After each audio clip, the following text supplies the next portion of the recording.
মা দুর্গা প্রতি বছরের ন্যায় তার ভক্তির টানে মাকে আসে এবং কখনো তার বালিকা রূপে, কখনো বৃদ্ধা রূপে এবং কখনো পশু পাখি রূপে মাকে আমরাই চিনতে ভুল করি। এবছর মা এসছে মা মহামায়া রূপে। মা আসার সাথে সাথে প্রকৃতি কত সুন্দর সেজে ওঠে। আকাশ, প্রকৃতি সবই আমাদের জানান দেয় যে মায়ের আগমন ঘটেছে। পিতৃপক্ষের অবসানে গিয়ে মহালয়ার পূর্বেই শুরু হয় মাতৃপক্ষের সূচনা। যে কাজ কয়েক মাস আগে পাতাহীন একটা বৃদ্ধ লোকের মতন হয়ে যায়, মা আসার আগে মা নিজে যেন সেই গাছকে এবং প্রকৃতিকে সাজিয়ে নেয়, ফুল ফল পাতায় ভরিয়ে তোলে। আমাদের প্রকৃতি আমাদের জানায় মায়ের আসার সময় হয়ে গেছে এবং মা সর্বত্রই সব জায়গায় বিরাজমান। এক বৃদ্ধ দাদু তার শাখা দোকানে বসে শাখা পরিষ্কার করছিলেন এবং দাদু চারিদিকে তাকিয়ে তাকিয়ে দেখছিলেন চারিদিকটা পুজোর আলোয়, পুজোর গন্ধে মম করছে, কিন্তু কালক্রমে তার এখনো কোনো দোকানদারি হয় না। পুজো আরম্ভ হবে, পেটের ভাত এখনো জোগাড় হয় না।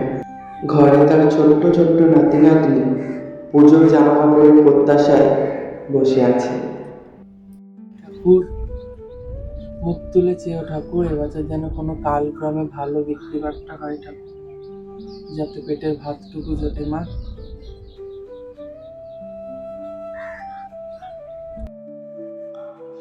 এমন সময় হঠাৎ সন্ধ্যাবেলায় এক বাচ্চা মাইয়া দোকানে ঢুকল। তুমি দোকানে আছো? দাদু, ও দাদু। ডাক শুনে দাদু তাকিয়ে দেখে এ তো সাধারণ এক ছোট্ট বালিকা, যার পরনে রয়েছে লাল পাড় দেওয়া সাদা শাড়ি, এক রাশ ঘন কালো চুল, কিন্তু চোখ মুখে কেমন আলোর ছটা। ও দাদু, দাদু আমাকে একখানা শাখা পরিয়ে দেবেন? এই শেখা তো বউঝিদের হাতে মানায় রে মা। বউ তো হয়েছি দাদু, পরাই দেন দেখি আমার হাতে কেমন লাগে। দাদু কেন থতমত খাইয়ে গেল। এই যে এক সাধারণ বালিকা, এই আবার শাখা পড়বে কয়? মাইয়ার যে পড়ায় দিতে বাধ্য। দাদু একখান সাদা শাখা লাল পলা নতুন জোড়া বার করলেন এবং মাইয়ার ওই ছোট্ট দুইখানা হাতে প্রথমে শাখা, তারপর পলা এবং তারপর মাইয়ার পইরা থাকা ওই যে চুড়িখানা দাদু আবার তার হাতে পরিয়ে দিলেন।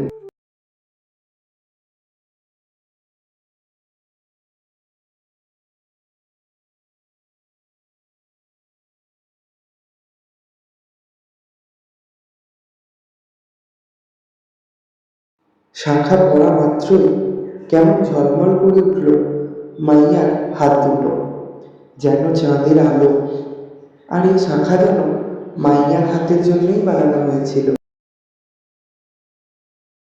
তোরে তো পড়াই দিলাম রে মা, এই শাখাটার তো বড্ড দাম, এর দাম দিবি কোত্থেইকা মা?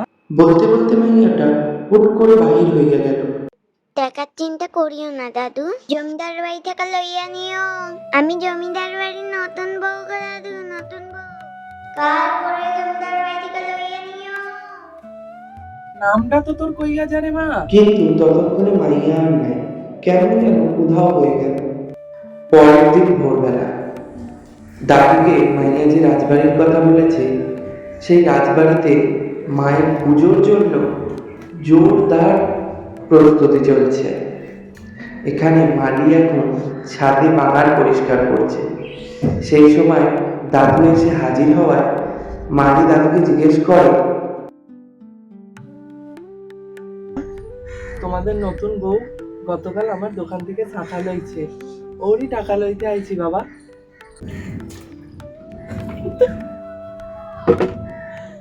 নতুন বউ? দাদু তোমার কি মাথাখানা একদম গেছে? এই বাড়িতে বছরের পর বছর কোনো বিয়া হয় নাই, আর তুমি নতুন বউ দেখছো? না না বাবা, আমি নিজের চোখে দেখেছি রে বাবা। আমার দোকানে আইছিল, হাতে নতুন জোড়া শাখা পড়ে গেছে, আর টাকার কথা বলতে বলেছে জমিদার বাড়ি থেকে লইয়া আসবে। তুমি ভ্রম দেখাছো দাদু, এই বাড়িতে বছরের পর বছর কোনো বিয়া হয় নাই। তখন তো দাদুর মাথায় হাত, এই কেমন দিন এলো, আমি তো ভালো দিনের আশা করেছিলাম। তখনই কেমন যেন দাদুর কানে ভেসে আসে ঢাক ঢোলের আওয়াজ। দাদু সেই ঢাক ঢোলের আওয়াজের সন্ধানে যেতে লাগলো। জমিদার বাড়ির আঙিনায় মা দুর্গার প্রতিমা সাজানো হইয়াছে। দাদু টলমল পায়ে ভেতরে গেল, আর গিয়ে দাদু দেখে প্রতিমার ওই হাতগুলিতে সেই শাখা জোড়া, যেটা সে আগের দিন ছোট্ট মাইনেটারে পড়াইছিল, ঠিক সেটা। শাখাটা যেন মায়ের ওই হাতে জল জল করতেছে। দাদু প্রথমে নিজের চোখকেই বিশ্বাস করতে পারে না। কিছুক্ষণ বাদে দাদু সে ভুল ভাঙে, কেননা সেখানে তো কোথাও কোনো ঢাক ঢোল নেই, বাজছিল কোথা থেকে। রে মা, তুই কি নিলে রে মা? তুই বাচ্চার রূপ ধরে আমার দোকানে আইছিলি, আমি তো তোকে চিনতে পারিনি রে মা। মা, জয় মা দুর্গা। দাদু কাঁদতে লাগলো আর প্রতিমার দিকে হাত জোড় করে প্রণাম দিল।